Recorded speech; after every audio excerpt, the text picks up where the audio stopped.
All right, everybody, let's go ahead and get started. And just a couple of housekeeping notes that we want to make sure you're aware of. Number one, we would love to get questions from folks during this webinar.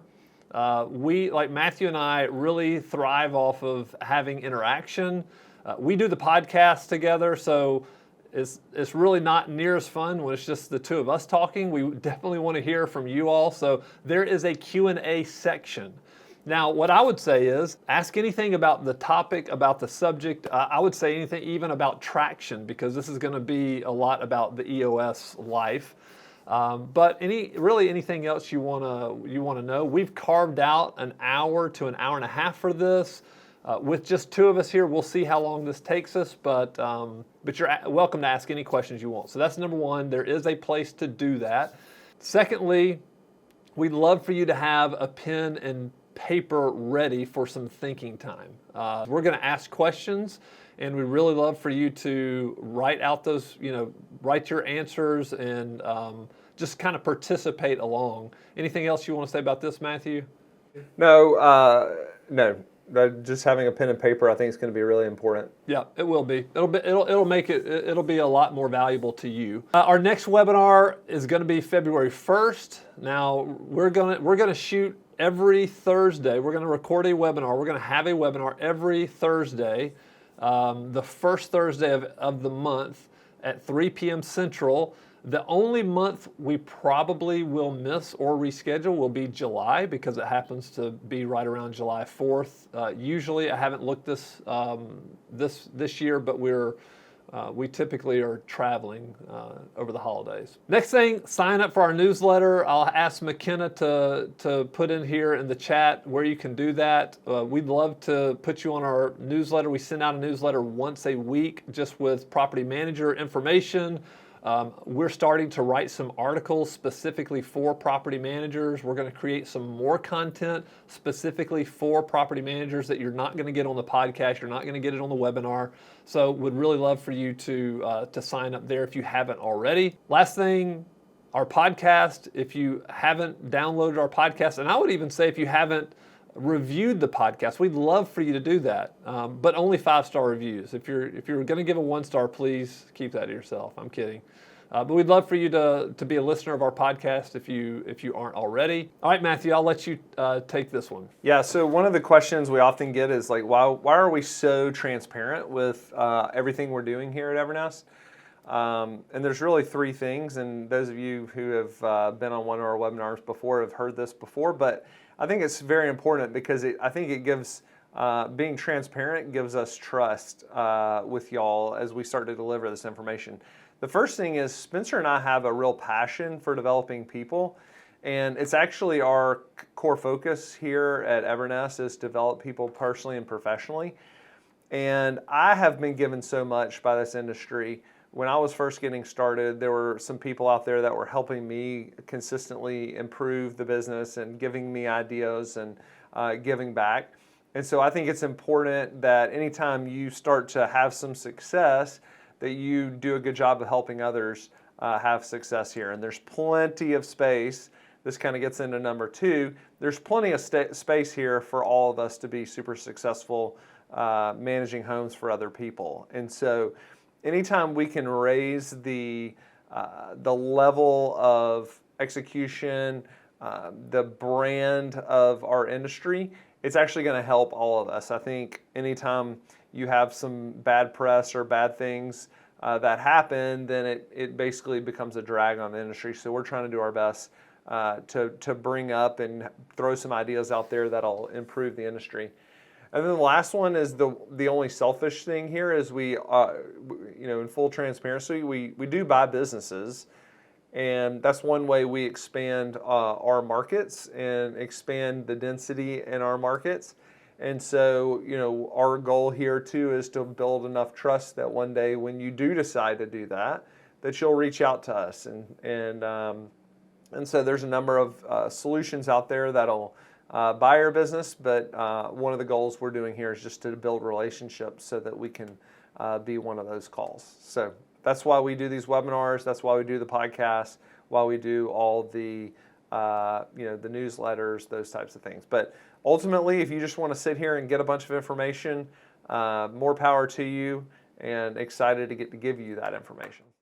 Yeah, I mean, I actually love going to conferences and hearing how people are growing their businesses and hearing just success stories. I think it's awesome. So Matthew and I are definitely passionate about that. So this is what we're going to cover. We're going to cover a good amount of information from the EOS Life by Gino Wickman. Matthew, why don't you talk a little bit about this? Because I know you introduced this to our company a few years back. Yeah, so you've heard us talk about on our podcast traction and the EOS model for running a business, and how I kind of fell into that. I actually had a guy I was part of a group called Vistage. I had a guy come and basically present the EOS model in Vistage, and he said, if you haven't read this book, you need to read it. And I actually got it on audio, and I was listening to it on the road, and it was more like listening to an how-to instruction book. And so don't listen to it. You actually have to buy the book. So sorry, all of you that prefer to listen to audiobooks. But I read the book, got really excited about it. And for me, what traction solved was, as an entrepreneur or as a person running a business, you're constantly bombarded with like issues, things that are breaking. You're constantly getting ideas. You're constantly having to communicate. And there's really no framework for running a business like that out there. Like you don't just you kind of like naturally fall into a framework, but generally speaking, it's not super intentional. It's like when you see a problem, all you do is you create a meeting or something to try to keep that problem from happening. And what I found in the book Traction, is that I could be very intentional with how I built the business, because this guy, Gino Wickman, had helped other people build their business, and it's very agnostic to which industry.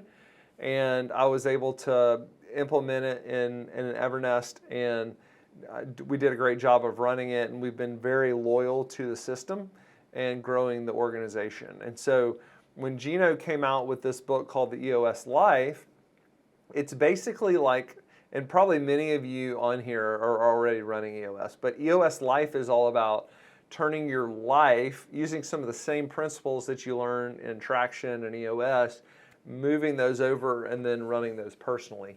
And so I actually we'll do this almost exact same talk internally to our leaders in our organization.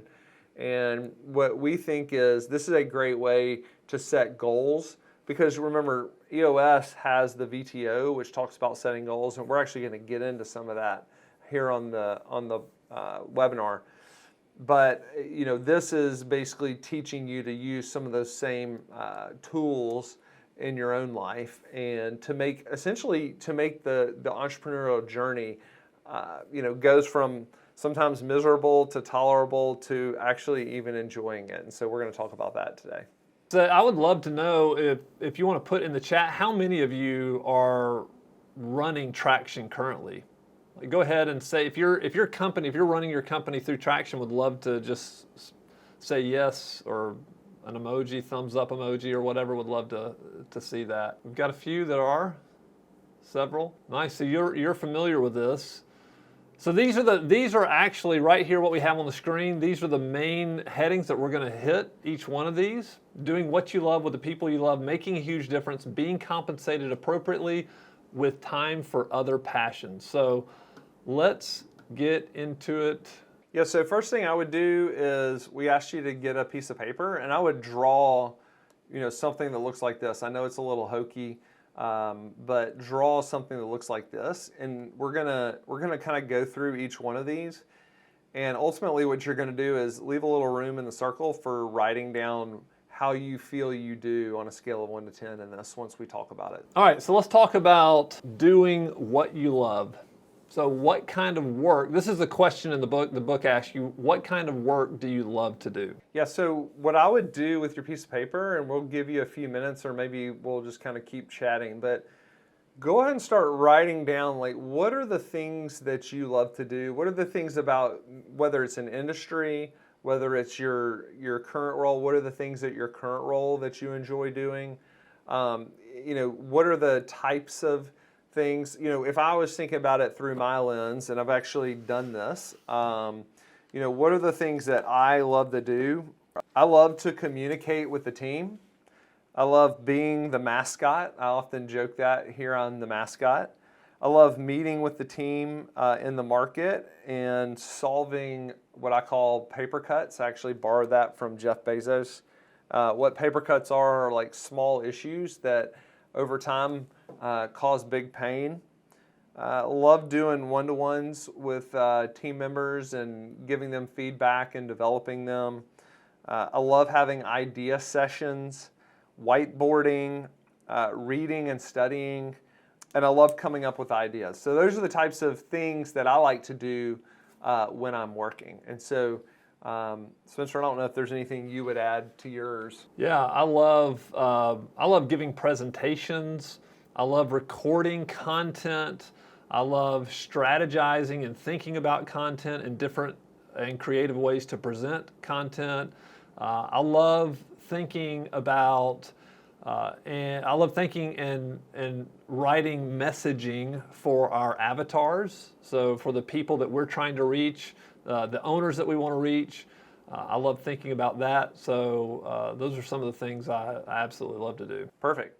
Why don't you click over to the next slide? And so now, next thing I want you to do is go back to that hokey little drawing that you did and rate yourself on a scale of 1 to 10. How close are you today to doing what you love 100% of your working time? So if you just like woke up every morning and every day you just did everything you love to do from a work standpoint, we're going to get to personal life in a minute, but just in your day job, what percentage of your time on a scale of 1 to 10, how close are you to getting to 100%? All right, so go ahead and do that. And just for context, I rated this a 7. So like I'm not a 10 either. I think one of the things that's important for y'all to know is like we're not there yet either, and this is more of a work in progress. Yeah, some of you actually may still be doing property management work, right? So you may be doing the work of a property manager, yet what you love is not necessarily that. You love leading a team, and so you're trying to build your team. Or you may love property management, you just don't love doing the accounting piece of it. You love talking to owners, talking to residents. We're going to talk about 2 tools here that we think are really important to getting you in the position to doing what you love. And one of the things, I'm going to hit on this later, but one of the things I want you to know is like I go through this first tool, the Delegate and Elevate exercise, every single quarter.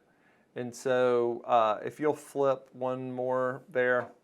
Here is what it looks like, and first step in this Delegate and Elevate process is to write down. And what I did when I did this a couple days ago, I basically went through my calendar because basically everything gets put into my calendar. I don't know if you're one of those folks, but I went through and just wrote down everything I did, like one-to-ones. I wrote down. Here's what it looks like right here. I wrote down a bunch of stuff. Like, what did I do over the last 6 months? And so it's like go to Christmas parties, one-to-ones, presenting on Ask Anything, state of the company, negotiating deals, capital raise, different things. And then basically I just made a list. And so forget about this up there, but just made a list. And then that's kind of like step 1, right? Just being, whether you liked it, loved it, hated it, making sure that you make a list there. So I would love, if you want to put in the chat, I'd love to hear what people, just some of the things, if you want to share some of the things that you love to do. Like Matthew just read some of his. If you want to put in the chat some of the things that you love to do, that'd be fantastic. I will now go to the next slide, and I'll show you some of the things I wrote down. I pulled this out of my iPad. This was a couple of years ago I did this, but this is what it looks like for me. I just got my iPad, did the grid, and started writing all this down. Did it with the marketing team and had them also do it. And then as I was coming back to it just the other day, I started crossing off some things that I don't do anymore. And I probably need to update this list even more now. But this is what mine looks like. Probably can't read my handwriting. So the whole idea here is for you to go back up one more if you don't mind, to create just a list of everything you do. And then this whole delegate and elevate exercise is you're going to put each one of those 4 things in a bucket. All right. So the top left there is love doing it and great at doing it. That's hey, I'm living these are the things, if I was living my ideal life, if all I had to do was wake up and do these things, I would just live a 10 out of 10 work life. The second one on the top right is like doing it and good at doing it. The bottom left is don't like doing it and good at doing it. And then the bottom right is don't like doing it and not good at doing it. And so you're going to pop again, you make your list. Mine's probably 20 items long. And then my goal was just to go in and put all these items into one of these 4 buckets. And listen, we do this with our team, okay? Because we want our team operating in the love doing it and great at it and like doing it and good at it. Because if they're operating there, they're going to be happier, more excited, more successful. That's going to in turn make Evernest more successful. And so we do this delegate and elevate exercise with our team. And the whole point is, like, when you get done with it, what you're going to want to do is take those bottom 2 quadrants, the don't like doing it and good at doing it, and don't like doing it and not good at it, and you're going to do your best to delegate at least one of those items to somebody on your team next quarter. Okay, remember I do this quarterly. So, I'm going to read mine right now. First thing is, like, I've been trying to get out of my email for forever, and so email is still one of those things I'm going to delegate and elevate. It's gotten better. It's probably half the way there. Spencer Russell, who works with me now, is handling that, but I still have way too much of a habit of kind of like checking in on my email. The next thing is like dealing with lawsuits. As you know, we're in a pretty litigious business, and it just drags me down to deal with a lawsuit. Getting a $1,500 claim for some security deposit just is brain damage to me. And so who am I going to, and then I have to assign somebody to handling all that.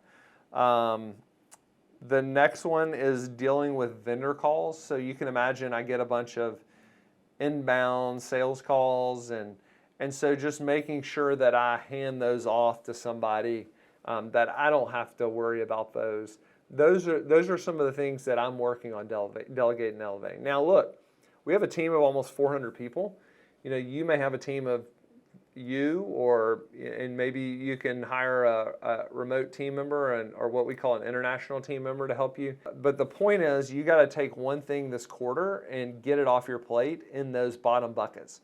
Because one of the things that will make you great is when you're operating in the stuff that gives you energy, and that bottom bucket just does not give you any energy. And you need to do your best to get out of the bottom bucket as soon as possible. What will happen is, your business will actually be more successful, and you'll start to make money in those top buckets, and when you're operating in those top buckets. So the other tool was the organizational chart.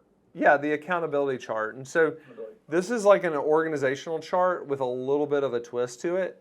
It is obviously the traditional org chart, but then it also has what role they run. Like, what are the 5 things that they're responsible for?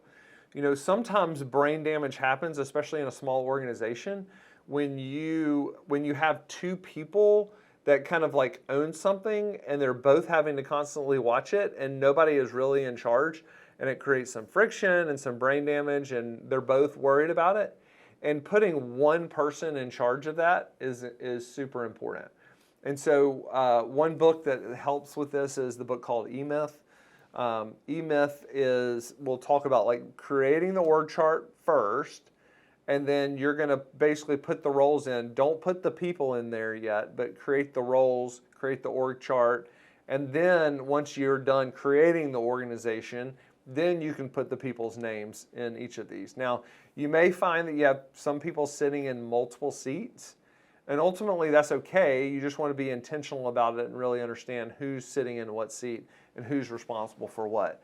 And so the big piece about this is accountability, right? Like, you really want people to be accountable for certain things, and if a ball gets dropped, you know who's responsible. The worst thing that happens is a ball gets dropped and you don't know who's accountable for making sure that ball doesn't get dropped. All right, we have Dawn says she's with you, Matthew. She can't stand email.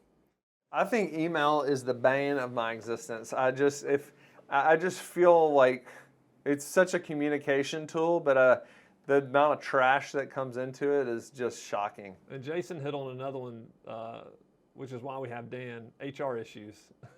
Yeah, look, Jason, that may be something that you enjoy. I don't know what question you're answering. I asked them what's something they're doing that they don't like doing. What's something they're still doing? Yeah.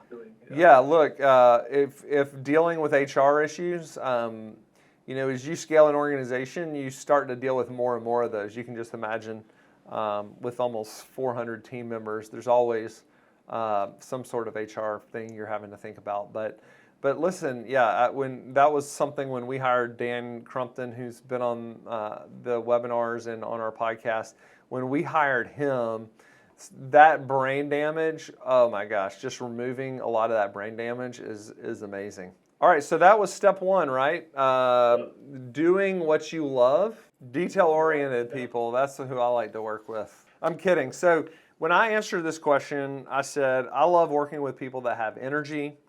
I love people that are loyal, that are trustworthy, that are consistent, that have the company's best interest at heart. They're disciplined, they're into personal growth, they're bought in, and they're believers. So rate your scale. So now you would go in and you say, like, rate yourself on a scale of 1 to 10. How close are you to being surrounded by people you love working with? And so you're going to go back to that hokey little drawing that you did and figure it out. So for context, I'm an 8. So I'm on the upper end of this, but until Spencer's gone, then I'm never going to hit that 10. We got a problem. Yeah, we're actually kicking off this People Analyzer. Did we throw the People Analyzer in here by any chance? Into the deck? Yes, great. That's what it was. So there's really 2 tools right here. One is called the People Analyzer. And look, this is something we actually do in our whole organization on a quarterly basis. So again, like, I'm a real big believer in rhythms and real big believer in meetings having a consistent cadence. And so when we think about the People Analyzer, the goal is for us to really answer 8 questions about each person. The first one is, the first 5 for us is, are they a positive / negative, or a negative on each one of our 5 core values? And so we'll go through those core values and say, rate Spencer on, do the right thing. Spencer's a positive. Embrace the grind. Spencer's a positive. So we go through all of our 5 core values and rate each team member. So the manager will rate each team member on that. And then the next thing we'll do is we will go to what we call the GWC portion of that and say, do they get it? Do they want it? Do they have the capacity to do it? And then we'll rate them on that same scale. I think there's just a plus minus generally but we found that plus and then adding the middle one, the plus and minus together, kind of like in the middle, actually gets better feedback. So that's just something for y'all to think about on the GWC portion. So when I think of somebody that gets it, somebody that understands what you're trying to do, like cognitively, they understand whether it's the mission of the organization or the mission of the role. That's the idea of the get it.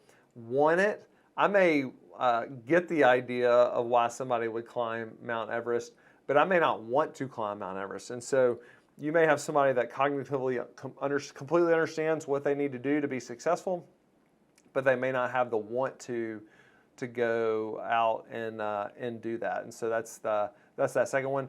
And then the capacity to do it. So when I think about Mount Everest, I may get it. I may know, hey, it'll be awesome to get to the top of Mount Everest. I may want it with every fiber of my being, but if I have, if I'm like not capable of walking, let's say I'm in a wheelchair, like it is impossible for me to go to the top of Mount Everest, right? And so some people like are just not wired to run that position.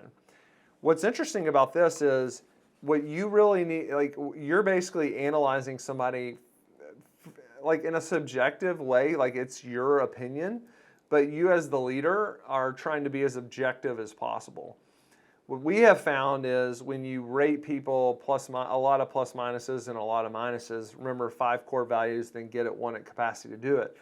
What we have found is those are the energy suckers in our organization. They may be an energy sucker just because of their attitude, but they may be an energy sucker just because they're not doing a good job. And so I'm having to do my job plus that job.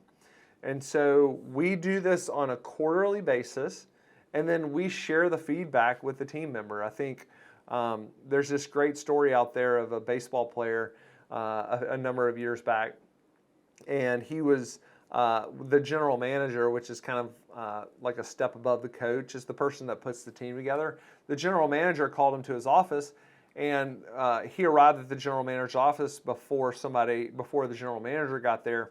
And he was looking at the wall, and there was a bookshelf, and there was a bunch of names on big binders. And he saw his name, so he went and grabbed the binder, and he started flipping through it. And one of the things he realized was that they didn't think he was very good at hitting curveballs, and they didn't think he was really good at turning double plays. This was a middle infielder. And what frustrated him was that nobody ever told him that's what they thought about him. And he said, if I had known that information, I would have worked harder on hitting curveballs. I would have worked harder on turning double plays and gotten those weaknesses shored up. And I think we as leaders have a responsibility to share this information with our team, share this information where they're falling short, because anytime you terminate somebody, it should not be a surprise to them. They should understand that they're not cutting it. So, but what this will naturally do is it'll bring people up to the level of your expectations, and that'll like give you some less HR related brain damage, Jason. Or sometimes they just recognize that if they don't have the capacity to do it, or they don't have the want to, then they end up leaving the organization, and that's okay too.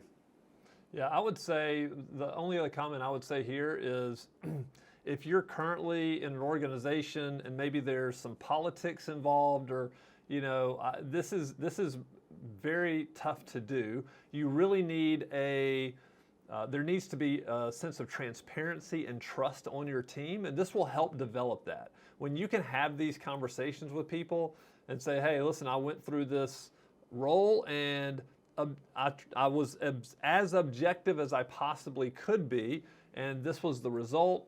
I remember when we first started doing this, what we would do also, Matthew, is as we were doing it as a group maybe when our team was really small, and we would literally ask for examples. Like if somebody gave somebody a minus, we would say, well, why did you give that person a minus? Let's be very objective about it. It can't be, well, I just feel this way about them. I have this like feeling about them. That's not the way it is. It needs to be as objective as possible. And again, building trust with your team and transparency does take time if you don't have it. So, but this will absolutely help that. So the next tool here it's very similar to the People Analyzer, but it's basically expanding what they call expanding the circle to include, like in our world, your clients, your customers, which is a little harder with your customers, but let's say your clients, and expanding the circle with your vendors, and making sure that like your vendors are exhibiting your core values, right? Like I don't want to deal with a vendor, an HVAC company that doesn't do the right thing on a consistent basis.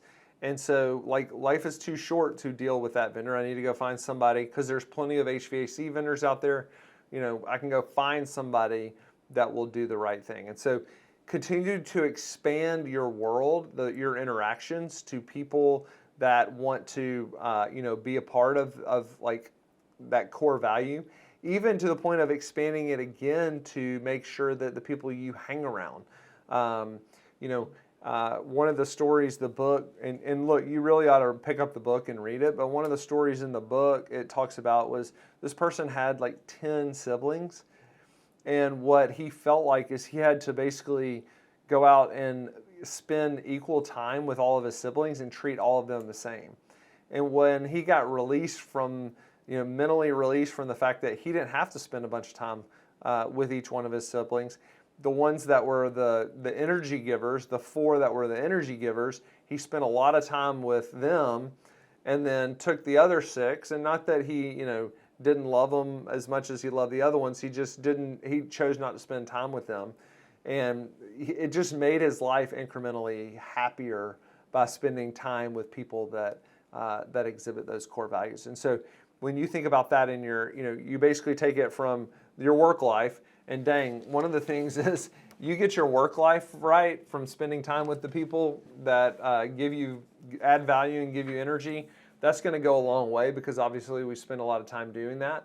But then continue to expand and grow it to the next layer, which is your vendors and your clients, and then continue to expand to your personal life. Who are the people that you want to hang around that give you value and give you energy? All right, so we're moving on. That was number 2. Here we are. The third point here is making a huge difference. So how do you make a difference? What is this question all about, Matthew? Yeah, look, this can be as big as you want, or this can be, this is what is important to you. A guy named Dan Sullivan, who actually Gino Wickman mentions him in the book. He's kind of like a trainer of entrepreneurs. What Dan Sullivan said is, his making a difference is to go out and train entrepreneurs. And he has people come up to him all the time and say, well, what about, call it climate change? What about, all these other social issues? Like, what about poverty? What about, Spencer used to dig wells in Africa. What about digging wells in Africa? And what Dan would say is, that's not my difference. Like that, there are other people that have a passion for that. And not that I don't think it's a great cause, it's just not what I am, what my purpose is. And so this is kind of like your purpose. How do you think about when you wake up every morning, like, why were you put here? I've heard this said a bunch of times, a bunch of different ways, but the 2 greatest days of your life is the day you were born and the day you realize why. And so that's what this is. It's just really identifying your purpose. Spencer and I were kind of transparent about this in the beginning. We love to train and lead and talk to people and do these sorts of things.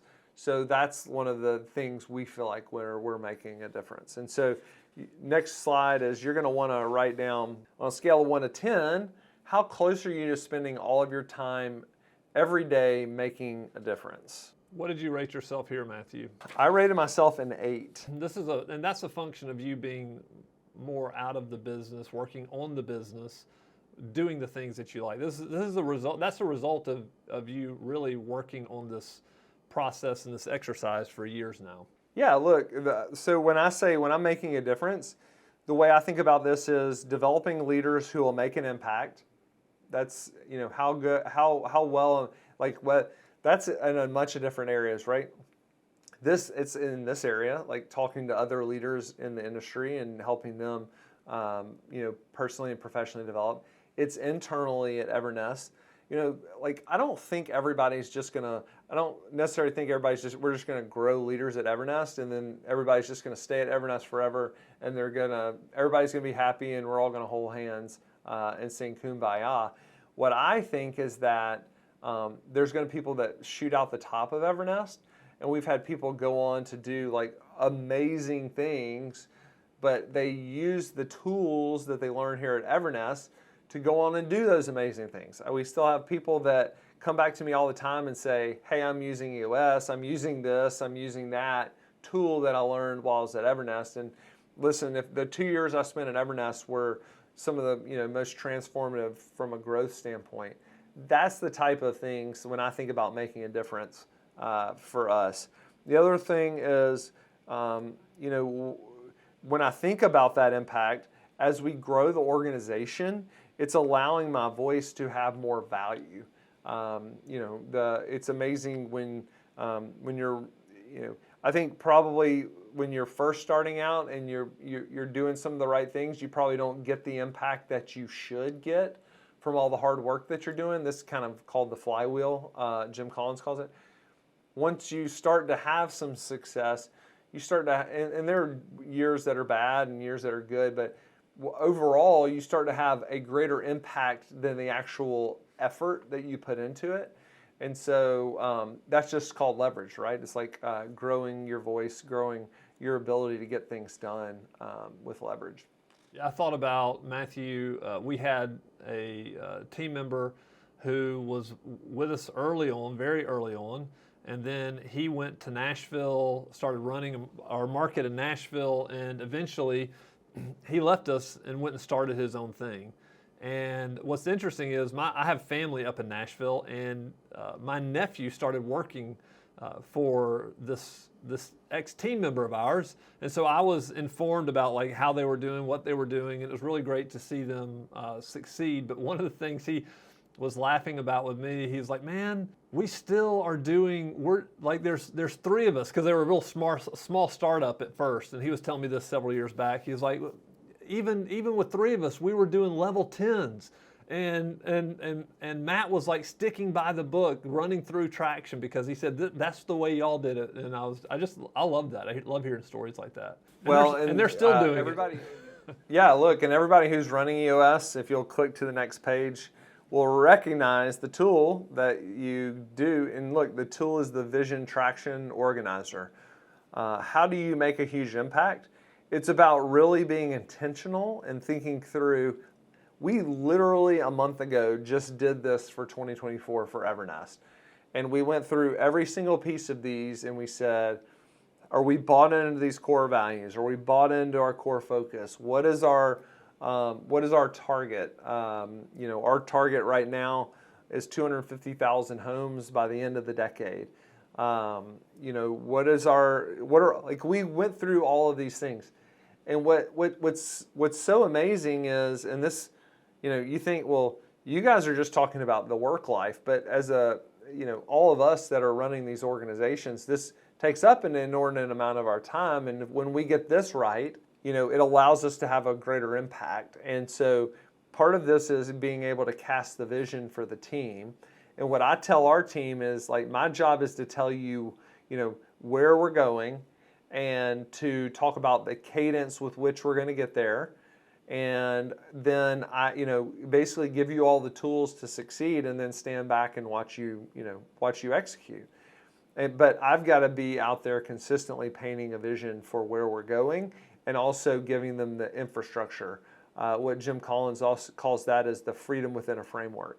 This is a great framework for you to start to have a big impact in your organization, and frankly, it'll help to give you the bandwidth to start making a difference. In other words, if you're constantly drug into your business, then you're not able to make a huge difference outside of your business and inside of your business. Yeah, someone also made the comment about they're doing traction, but it takes, it's a big commitment, right? So they're about 40% of the way there. And listen, it is a big commitment, but the sooner you can fully implement, like the better it goes, and the larger you have a framework so that you can scale and grow your company. And there are plenty of implementers out there that actually do this for companies. We've just done it ourselves by Matthew was very disciplined about reading the book, and we literally went step by step. But this is the main piece of it that we keep coming back to several times each year. One last thought on this, and of course that's the second page of the VTO, is, when I think about growing your organization and something that will give you tons of bandwidth, and part of this is the Delegate and Elevate piece, but anytime you can train another leader within your organization, that is just going to take a lot of pressure off of you. And so I would be, that's one of the things, if you wanted to make a huge difference, just developing a leader. And the book talks about that. The EOS book talks about that. Just developing another leader is going to be super important. Yep. All right. Number 4, being compensated appropriately. Can I say one last thing, though? Yeah. Look, we talked about you building wells in Africa, and, you may have a passion to do something like that. And your business may be the vehicle that basically supports your day life, or your supports your lifestyle, or supports your, puts food on the table, that allows you to go live your passion. And like whatever that is, great. Like if it's building wells, or it's playing, what's the new tennis game that everybody's into? Somebody to say what it is. It's I can't believe we can't think of it right now. Pickleball. Yeah. I was thinking cricket for some reason. I keep thinking cricket too. But if it's becoming a pickleball champion, then it's that's fine too. But like the point is, the VTO is the tool that will give you the ability to make that difference outside, right? To use the business to help make a difference somewhere else. Yep. All right, this is the 4th piece of that. Being compensated appropriately. How are you adding value? Can you create more value? Yeah, this is a pretty interesting one. Obviously, one that people are very passionate about is their income. And the question I would ask, which is the next one, is on a scale of 1 to 10, how close are you to being compensated appropriately? Do you want me to talk to you about this right now? Do you want to have this conversation right now, Matthew? I didn't say like how close do I think you are to being compensated appropriately. I'm kidding. And what I would say is that's actually a very low number, because you make too much. You just swung to the other side too far. That's right. That's right. No, but part of like answering these 5 questions, like this is a very important thing. And so being realistic about if you're being compensated appropriately could cause a lot of like personal frustration if you don't feel like you're being compensated appropriately. Now look, this doesn't mean like quit if you have a job, like quit your job, but you need to start asking yourself some very hard questions. What you'll see is this is the lowest one on mine. Mine was a 3 here. But I like know that, and have been, as we've grown this organization, just been very intentional about sacrificing short term for more of a long term gain, right? But being realistic about where you're compensated is really important. So is there something else after this? Yeah, it's this one.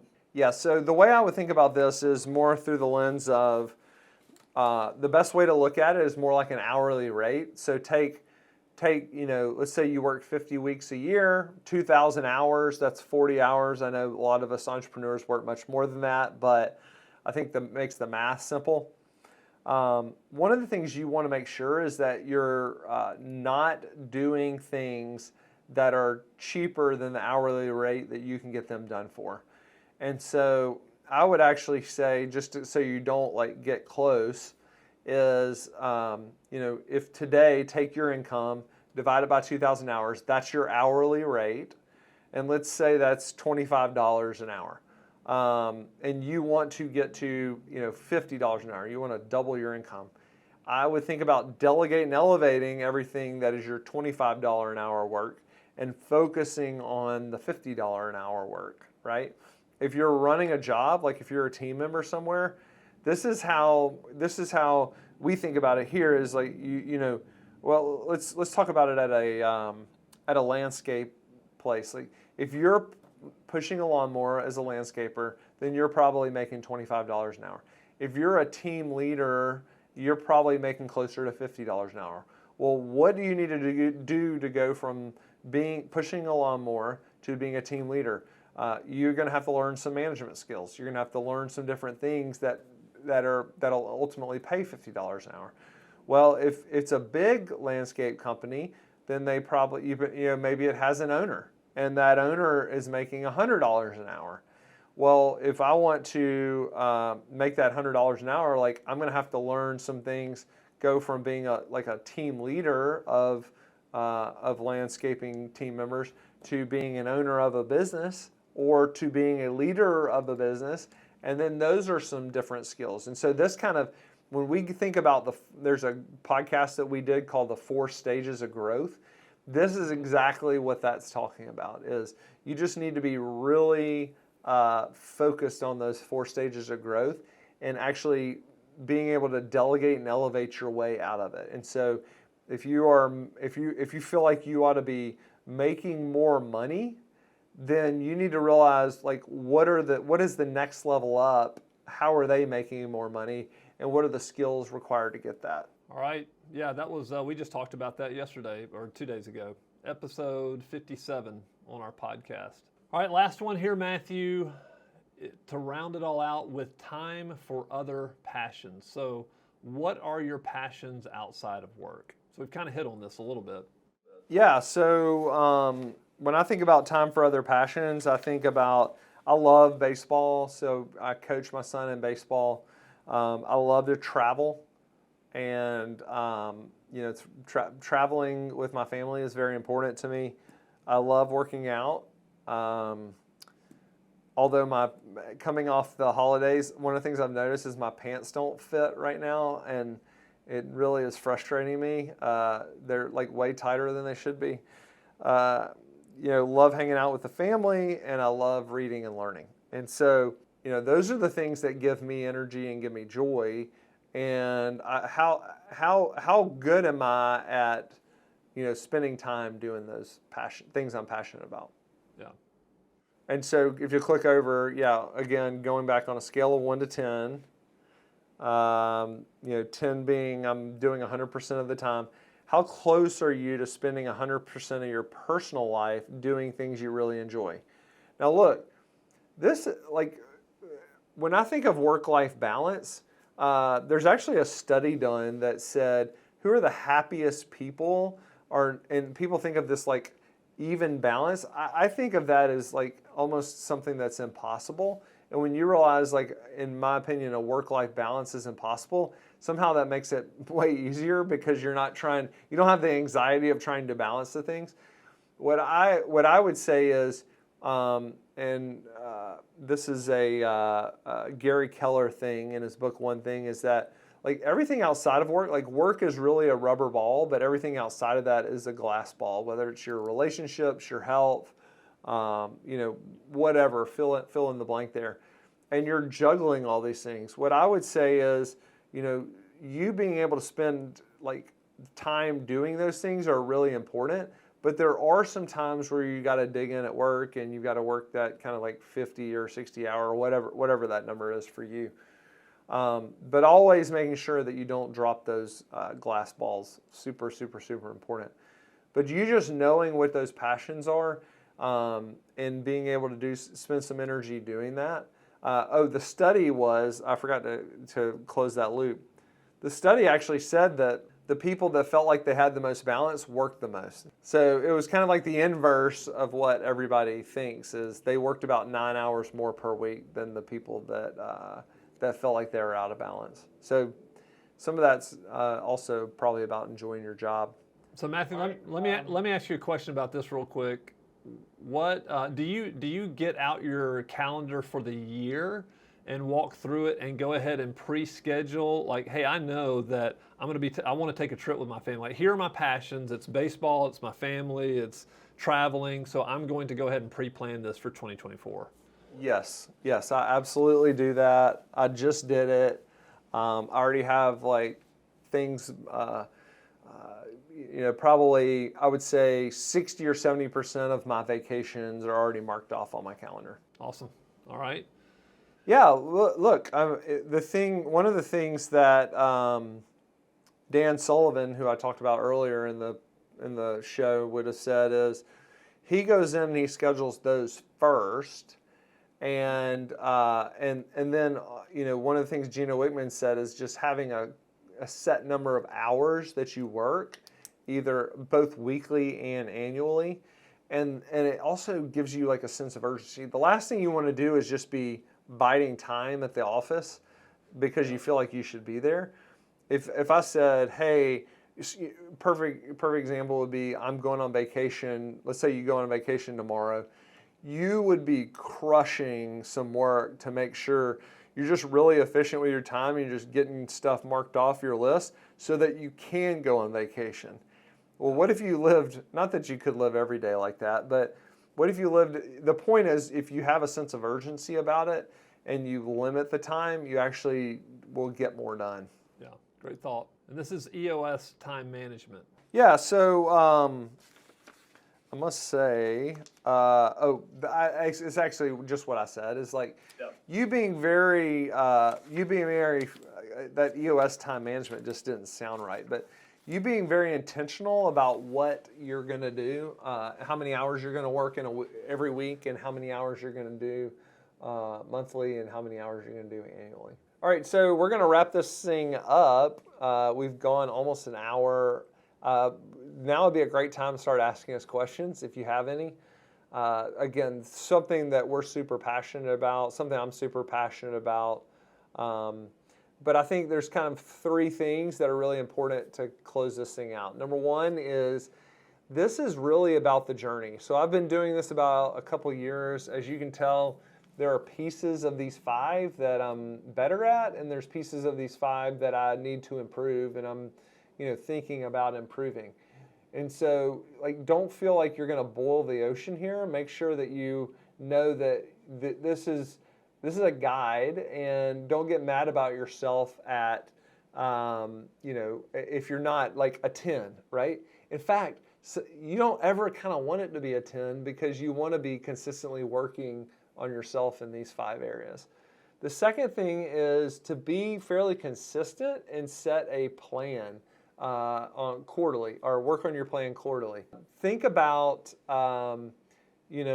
you just kind of like zooming out on a quarterly basis, and a great time to do it is when you do your EOS quarterly meetings. Zooming out personally and going through these things again and being objective. Hey, am I getting better here? Am I getting worse here? I think it just kind of keeps you on track. And I do this quarterly. I actually read the book quarterly because it just kind of helps me, refresh me, and get me in the right mindset to answer these questions about myself. And then the last thing is set a goal. One of the things that's so powerful about traction is the kind of 10-year goal.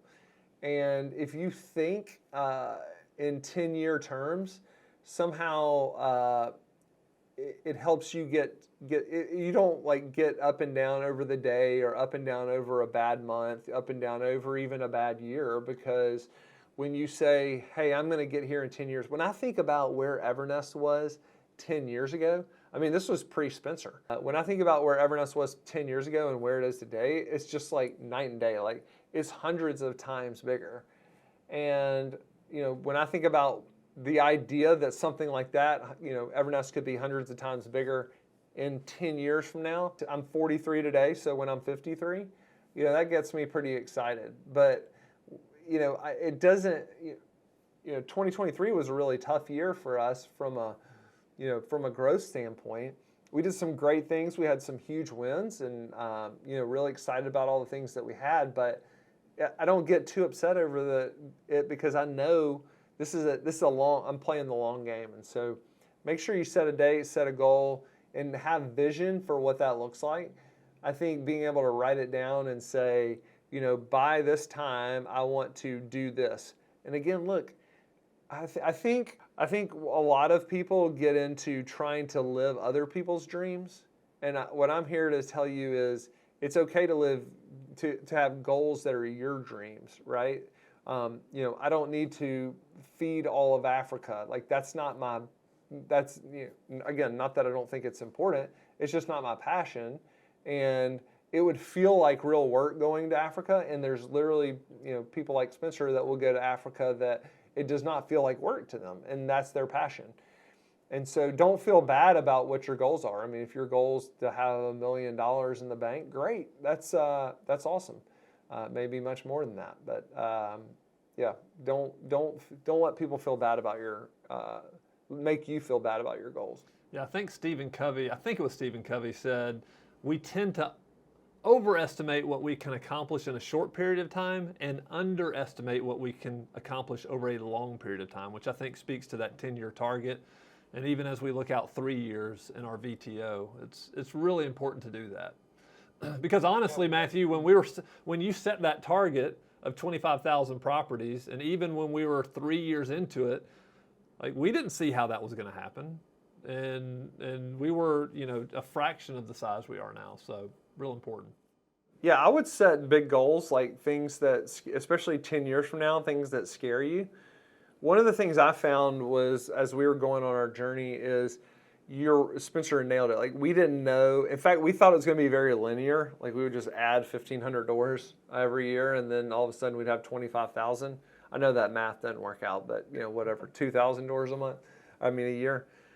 But it was kind of like running through the fog, and then all of a sudden the fog starts to lift, and you can see further and further ahead, and you get more and more momentum. But your brain is constantly trying to solve whatever problem you give it. And if you give it small problems, it's going to be constantly trying to solve small problems. If you give it big problems, it'll be constantly trying to solve big problems. And your brain is an amazing tool, probably the most underestimated tool out there. I would prefer to just give it big problems and let it go to work solving big problems. And so highly suggest thinking about your life in 10-year terms. So I think this is yours, Matthew, right? Yeah, this was mine that I just did. And so wanted to be like fully transparent here that I don't have it all together. And I think that's it. That's it. Last thing I wanted to say is, if you wanted, we've got a podcast that we talk specifically about personal goal setting for the most part. And that podcast episode on our Evernest Property Management show is episode 18. So you can go and download that. We get into more like setting goals and targets for you personally, with your family, with your body, like physically, with your business, and then also spiritually. So if you want to listen to that, we go into detail there. So to be clear, I set goals the way we went through today. Spencer sets goals the way he talks about on episode number 18. Mine's a little more simple. There's nothing, whatever works for you. I think you need to create a tool that works for you. The point is, you need to do it. And if you need something more simple, pretty simple-minded person, if you need something more simple, that's what I do. Spencer will literally spend days setting goals, and he's done an incredible job with them, and he has a great process for going through that, and highly suggest it. It's just not for me, right? And so making sure that you got to do something, and making sure that that you're intentional with your life. Yeah, that's the important thing, that you're doing something. All right, everybody. Well, if there's no questions, I hope everybody has an awesome, first month of the year, and hope you reach all your goals. All right, everybody. Thanks for showing up. Bye, everyone.